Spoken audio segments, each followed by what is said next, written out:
Agora, quando o Bolsonaro tomou posse, eu não competi com o Bolsonaro, não fui candidato. O que cabe a um candidato que perde? Na minha formação democrática, cumprimenta o vitorioso, que foi, afinal de contas, eleito pelo mesmo povo a quem eu procurei para votar em mim, um povo que eu amo, não é? Parabéns ao vitorioso, muitas felicidades, muito boa sorte. Foi o que eu fiz. Sabe o que o PT fez? Recusou sair para a posse do Bolsonaro e foi para a posse do Maduro. Então, o amor do PT, da burocracia lulopetista e do próprio Lula... Pô, tem entrevista do Lula elogiando o Hitler. Dizendo tudo errado, mas eu admiro no Hitler a capacidade de vontade fértil, não sei o quê. Ah, se o monarca fala isso, está morto.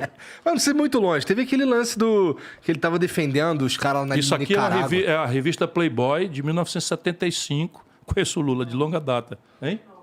1979. Então, quem achar que eu estou exagerando, está lá o Lula elogiando o Mao Tse Tung, elogiando... Teve recentemente... Diz que é errado o Hitler, vamos para ser honesto. Ele diz, não, é tudo errado, mas eu admiro a capacidade do Hitler, a força de vontade de buscar o que ele queria e tal. Está lá dito.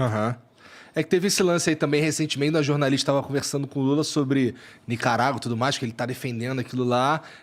E aí ela fala, pô, mas o cara mandou prender os opositores. Não, ele comparou a ditadura da Nicarágua e da Venezuela com a Angela Merkel na Alemanha. Sim. O Lula é o fim da picada, rapaz. Não, o fim da picada é o Bolsonaro, mas a antessala do fim da picada é o Lula. Outra coisa que me desagradou muito das falas dele foi aquela fala para Time. Eu não sei qual é a sua opinião sobre isso, gostaria de ouvir até porque eu achei interessante. E, para mim, aquilo é escandaloso, na minha opinião. No momento onde qualquer país do mundo, um candidato na antecedência da eleição dizer o seguinte, não, eu só vou dizer o que eu vou fazer depois de eleito. É isso, essa parte?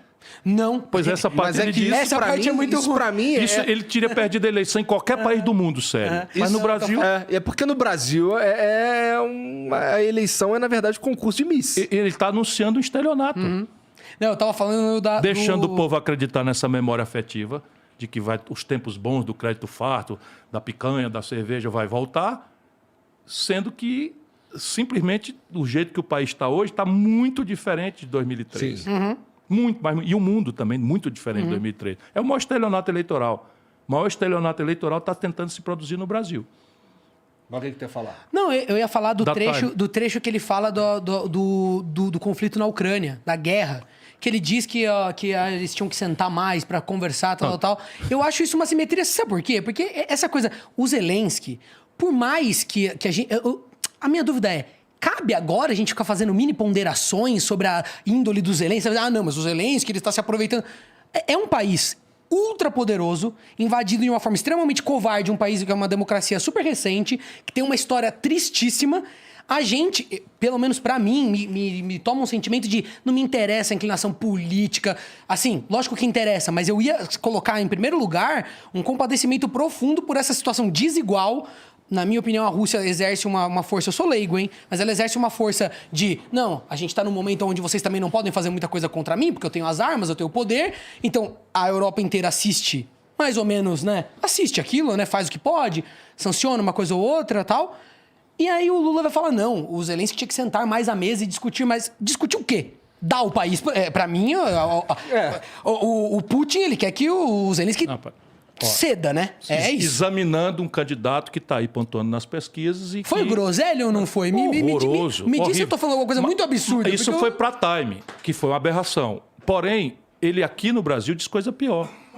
Ele disse que esse processo da Ucrânia, da guerra da Ucrânia... Aqui no Brasil a gente ia resolver com uma cerveja, com duas. Pelo amor com de duas Deus. cervejas e tal, não sei o quê. Olha... Que fixação por alimento, né? O que está acontecendo? Não, é a apologia da ignorância. É a apologia da ignorância, como se fosse uma questão voluntarista. Aquilo que está acontecendo ali é um conflito intricadíssimo para você tomar posição. Por isso que o Brasil tem que ter uma clareza em cima de princípios seculares que nós amadurecemos, com muita gente pagando para construir isso. Barão do Rio Branco, Santiago Dantas, que o Lula não quer nem saber. A gente tem uma tradição nesse sentido, né? Qual é? Solução pacífica dos conflitos. Por isso, nós temos que condenar claramente a invasão da Ucrânia. Ponto final. Por quê? Porque nós, brasileiros, somos guiados por um princípio. Solução pacífica dos conflitos. Então, condenar a Rússia é o que eu fiz no primeiro momento. Agora, há um conflito? Qual é? A expansão absolutamente fora de data da OTAN até a iminência de Moscou. Perfeito. Então, você pega a Organização do Atlântico Norte, uma organização militar, que foi montada pela Europa Ocidental com apoio dos Estados Unidos no fim da Segunda Guerra Mundial, porque a União Soviética tinha sido vitoriosa também e estava projetando o comunismo para todo canto. Existia um partido comunista na Alemanha, na Itália, em todo canto, e havia a ideia de exportar. Então a OTAN organizou-se assim e o Pacto de Varsóvia organizou-se ali. Então a Guerra Fria foram essas duas organizações militares. Ora, em 89 morre a União Soviética e extingue-se o Pacto de Varsóvia.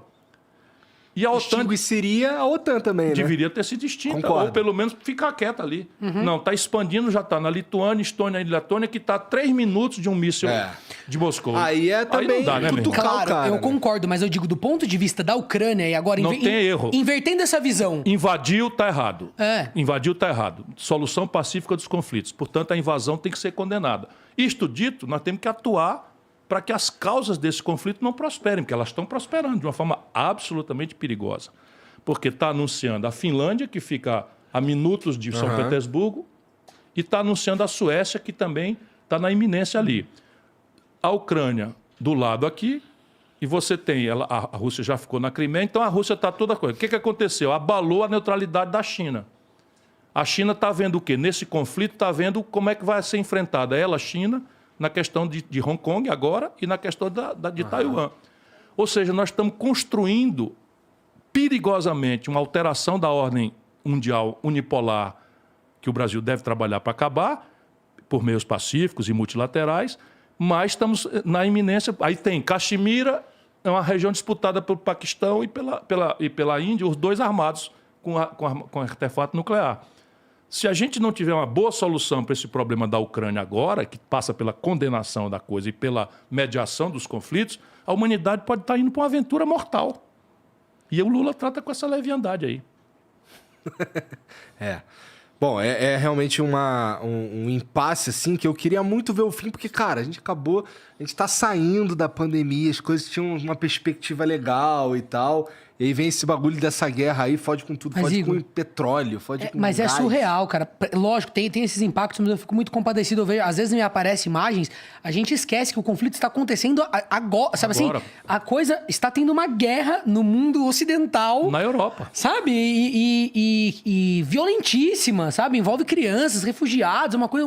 3 milhões e 400 mil refugiados. Aí eu vejo essa declaração do Lula, pra mim, de novo, é estética, serve a um propósito, sabe? Tão simplista e joga toda uma juventude, sabe? Aí eu vejo uma juventude replicando, sabe? Aí a gente entra em discussões sobre isso e toca os nossos amigos que ouviram da boca do Lula ficar entrando em parafuso. A minha questão é momento da gente ficar, sabe? Ah, não, achando pelo em ovo. Ah, não, mas é que é isso, sabe aquilo. De quem é essa posição? Dos militares de ultradireita que estão com Bolsonaro. Mas assim, tirando os militares, Isso é o Lula. Os militares de ultradireita que estão com o Bolsonaro, essa galera que compra esse tipo de discurso do Lula e tudo mais, não é majoritariamente a molecada do Twitter, rede social? Mesmo que seja, para as pessoas mais velhas, que têm essa dificuldade agora de olhar para um outro nome, estão fechados com o Bolsonaro com medo do PT, tudo isso é uma estética que, na minha opinião, serve a eles. Porque quando eles veem isso, eles falam, pronto, o Brasil ainda não mudou, as pessoas... Tá lá as pessoas defendendo o Putin, sabe? Encontram algum ângulo para falar, não, mas veja bem também, tá bom, tudo bem, mas o cara está invadindo um país menor, covardemente, com ampla força militar em 2022, com todo mundo assistindo, internet, sabe? Ah, não, mas veja bem, porque o Zelensky, ele tem uma postura... Dane-se, depois a gente discute, lógico, é minha opinião, mas o Brasil também tem uma guia para esse assunto. Qual é? A autodeterminação dos povos. Isso também é um princípio secular da nossa diplomacia. Então, o que aconteceu dentro da Ucrânia foi guerra híbrida, mais ou menos parecido com o que aconteceu aqui com a Dilma, e o Zelensky emerge nisso. Percebe? Mas isso é outro assunto. Nesse momento, de fato, o que está acontecendo é uma guerra impertinente. Sim.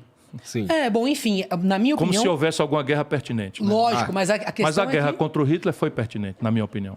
Sim, essa sim. Mas pra mim a única coisa é que o PT adora ficar falando que a gente é cabo eleitoral de Bolsonaro porque a gente quer votar em outra pessoa. Bom, pois então vocês estão sendo cabos eleitorais do Bolsonaro quando vocês criam mais esse do que tipo ninguém. Não é? Mais do que porque ninguém. Porque isso vira corte, eu vejo na mão dos meus parentes, eles assim, cara... É isso aqui, ó, a juventude que você tá dizendo, que agora tá mais iluminada, que pondera, é isso aqui, ó. Eles estão vendo uma guerra e ao invés de falar qualquer coisa sobre a guerra, sobre as mortes, sobre a coisa hedionda que tá acontecendo, eles estão achando um ângulo pra já defender o Putin, cara. Defender o Putin. Ele não precisa que vocês defendam ele. Fica tranquilo, ele já tem todo o poder do mundo. Enfim. Fica aqui minha revolta, porque são parceiros, sabe? São pessoas próximas. Eu não entendo, sei lá. Muito decepcionante. Sim.